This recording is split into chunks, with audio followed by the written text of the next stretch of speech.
about here today. Over to you, Nilesh. I would like to thank Ashish sir for organizing this, conceptualizing this, and then executing it also. And we are first going to understand what the term biosimilars, what are these terms, biologics, biosimilars, and biobetters. So these are my financial disclosures. These are our contribution. I have been fortunate enough to publish around 95 articles with Dr. Ashish Sharma, and these are around 25 articles based on biosimilars out of those. And this is the team that he has created. I am a small part of it, and this is a global team that called InterBios Group that is understanding what biosimilar is and how that landscape is changing. So what biosimilar is, what is the public perception? The public perception is similar. It's a cheap copy. What you see is Mohabbatein, and then what you see is a parody happening on Kapil Sharma Show. So whenever you ask for biosimilar, they will tell it's a cheap copy of the originator. But is it, or is it something different? Actually, it is very different than our normal generic. It has similar basic structure. So the primary amino acid sequence is same. Apart from that, everything else is different. So what they do is take the innovator molecule, do a reverse engineering, get the amino acid sequence, and then they make the amino acid sequence. And after that, how the folding happens, secondary, tertiary structure, everything becomes different. But at the end, it has to have similar efficacy and similar safety. Just like Kapil Dev and MS Dhoni, both won the World Cup. They are very different personality, but the basic DNA is same to win it for India. So by definition, it is highly similar to approved biologic. It is very important that it has to be for approved biologic for that indication, notwithstanding minor differences in clinically inactive components having similar safety or efficacy or potency. There is no standard definition. This is the conclusion that we have got from all the approving bodies across the globe. So, if you see Avastin is most commonly used anti-VEGF across the world. So is Avastin a biologic or the innovator molecule for ophthalmology or not? It is being used as an off-label drug. So if any molecule that bevacizumab gets approved for biologic and it is not Avastin, it will become the innovator molecule and not Avastin. And if Avastin then applies to become approved for ophthalmic use, it will become a biosimilar. So it's very nuanced thing that innovator also can become biosimilar if it is not approved for the same indication. So how the biosimilars are manufactured? Once the patent expires, actually the process starts much earlier because there is an R&D of around 5-6 years. So before the patent is expiring, say it is expiring in 2030, so they will start the process in 2025. So after the patent expires, reverse engineering of the proprietary molecule takes place because no one will tell what is the basic amino acid sequence. So the basic amino acid sequence is then interpreted via spectroscopy and all, and then it is kept same. Then secondary, tertiary, and the quaternary structure might be different. Site of action then has to be similar to the innovator molecule. The cell line production can be different, and this is very important. What the cell line for the approved molecule was being used 20 years later before, the technology has changed. So they might be using a better cell line for production, and a purification process also can be different. Probably it will be better because again the technology has evolved over last 20 to 30 years.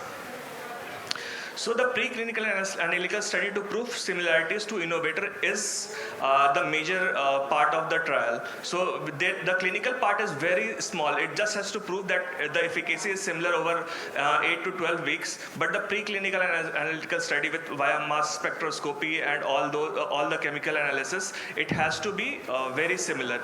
Large number of pharmacokinetic and pharmacodynamic studies are done to do the same. And then a short clinical trial. So this is one conundrum that sir will be talking about. So across the globe, the clinical trial design is for equivalence because we are trying to prove equivalence. No clinical trial for biosimilar will have a superior efficacy defined. So it is within 12 weeks, and then follow-up can be for 12 months. So receptor for all, there is also a regulation that if it is approved for one indication, it can be used for all other indication that the innovator is being approved for. It is up to the manufacturer to take individual approval for each and every indication. Say Razumab is taking it for RVO and then it is taking for ROP and all, but it is not necessary to be used because it is by default approved for all the innovator molecules, indication of innovator molecule. The pros, the apparent is price reduction. So what we get is a direct reduction in cost. The indirect benefit to the patient is that the disease burden is less. The patient at a cheaper cost getting the treatment, so they will have more socioeconomically productive.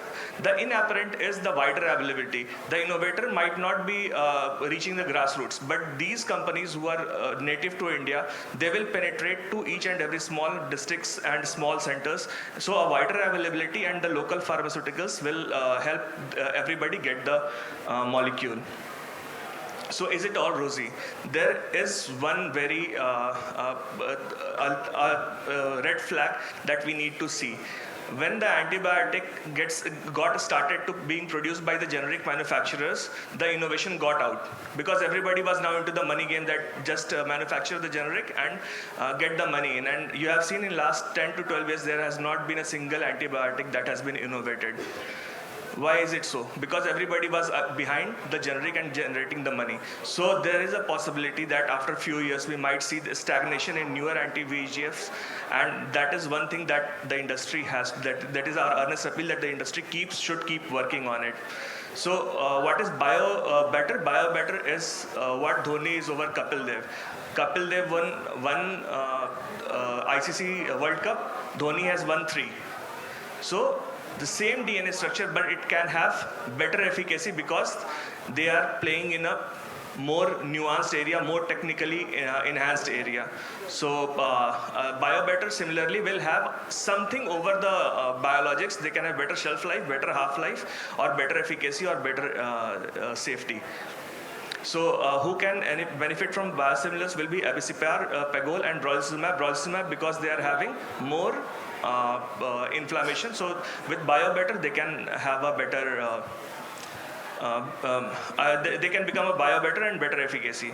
So why not Biobetters? Because again, it will be a new application, and the R&D cost involved will be much more. So nobody is applying for Biobetters. Biobetters will come via the clinician feedback. It won't come by being approved by FDA or by DGCI.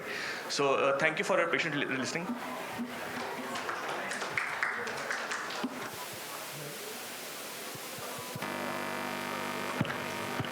Thank you, Nilesh, for this excellent overview. May I know, because the reason for having this gathering and this IC is that we develop understanding about biosimilars, because there are a lot of misconception about these drugs. So amongst the clinicians, anybody who has any confusion in terms of what exactly biosimilar means, and whether there is any risk in terms of safety, efficacy, if there is any questions, we can answer it right here, because this was a talk about the understanding of biosimilar and Biobetter. If we do not have any questions,